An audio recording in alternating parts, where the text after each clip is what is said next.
Hello friends, welcome to my channel tech classes. तो इस video में हम राइटिंग मैप रिड्यूस प्रोग्राम के बारे में देखेंगे एंड वेदर डेटा सेट के बारे में देखेंगे। सबसे पहले समझते हैं मैप रिड्यूस प्रोग्राम क्या होते हैं। मैप रिड्यूस प्रोग्राम एक सॉफ्टवेयर फ्रेमवर्क है और इस सॉफ्टवेयर फ्रेमवर्क में हम क्या करते हैं, जैसे हमारे पास बिग डेटा होता है उसको प्रोसेस करने के लिए, उसके एप्लीकेशन को बनाने के लिए हम मैप रिड्यूस प्रोग्राम का यूज़ करते हैं। Use for writing application which process big amounts of data. Okay, यहाँ पे ये भी लिख देते हैं इन पैरेलल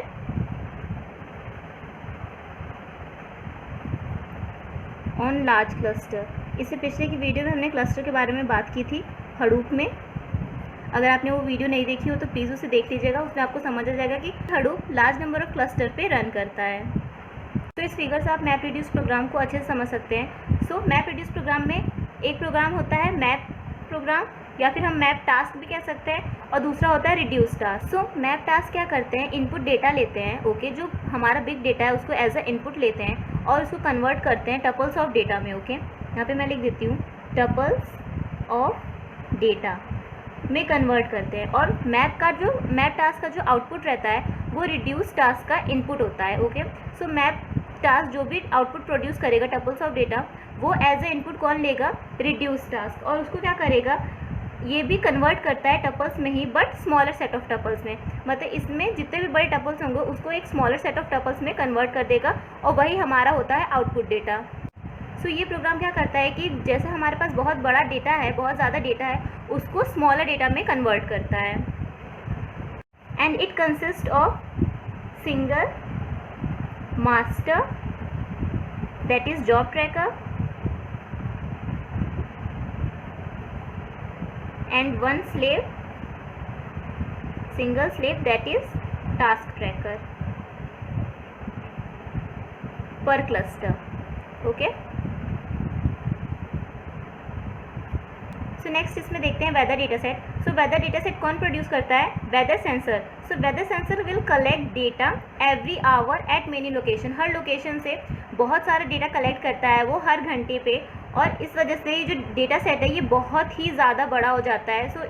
इसको बिग डेटा इसलिए कहा जाता है वेदर डेटा सेट। जब हमने सोर्स ऑफ बिग डेटा पढ़ा था तो उसमें भी मैंने बताया था वेदर स्टेशन, तो वो भी एक सोर्स है, क्योंकि वहाँ पे वेदर सेंसर जो होते हैं वो हर घंटे हर लोकेशन से, इतना बड़ा अर्थ है, हर जगह से इतना सारा डेटा कलेक्ट करते हैं और उसे स्टोर करते हैं।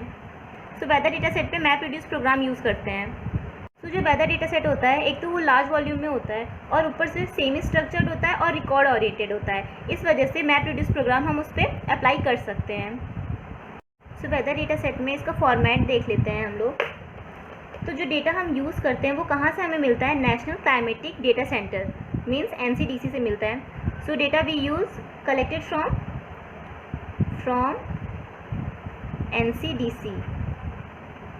यहाँ पे मैं फुल फॉर्म लिख देती हूँ इसका, national climatic data centre.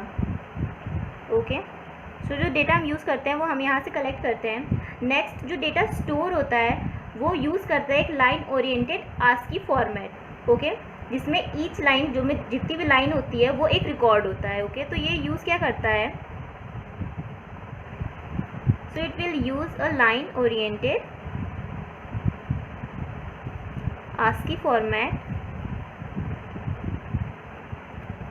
And each line is record.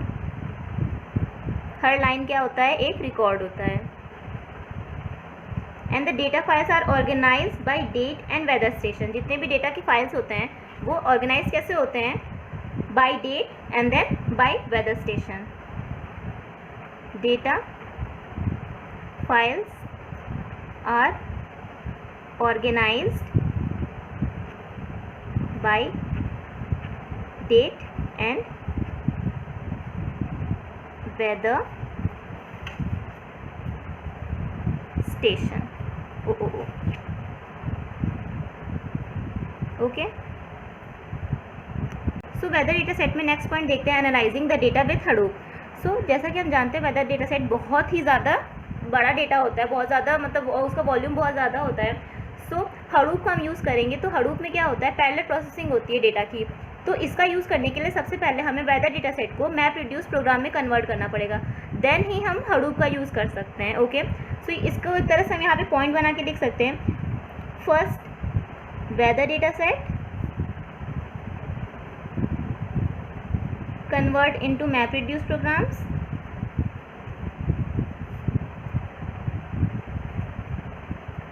and then we can use Hadoop.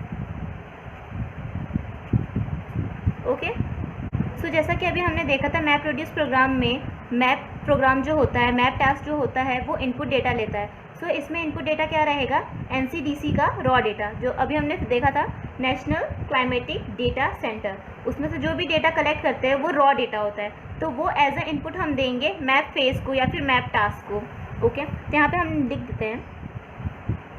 So input क्या हो जाएगा, raw data from NCDC।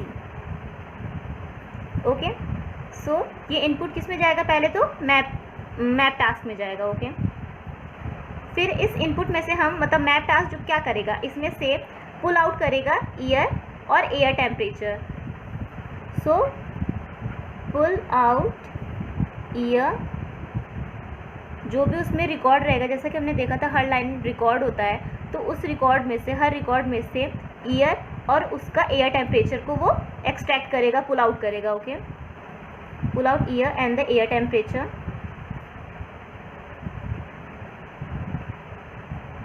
In map function.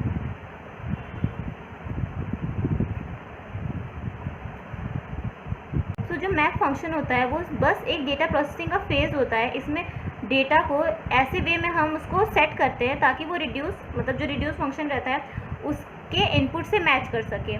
Okay, so examples हम समझ सकते हैं कि इस तरह का ये टपल जनरेट करेगा ईयर और टेम्परेचर। ओके, सो आप इस फिगर से अच्छे से समझ सकते हैं। यहाँ पे मैप रिड्यूस फ्लो चार्ट मैंने बनाया है, तो ये एक इनपुट है, रॉ डेटा इनपुट है। ओके, NCDC से ऐसा ही डेटा आता है, तो इसको जब हम मैप फंक्शन में डालेंगे, सो this is the input which is going in the map function and this is the output which is coming from the map function.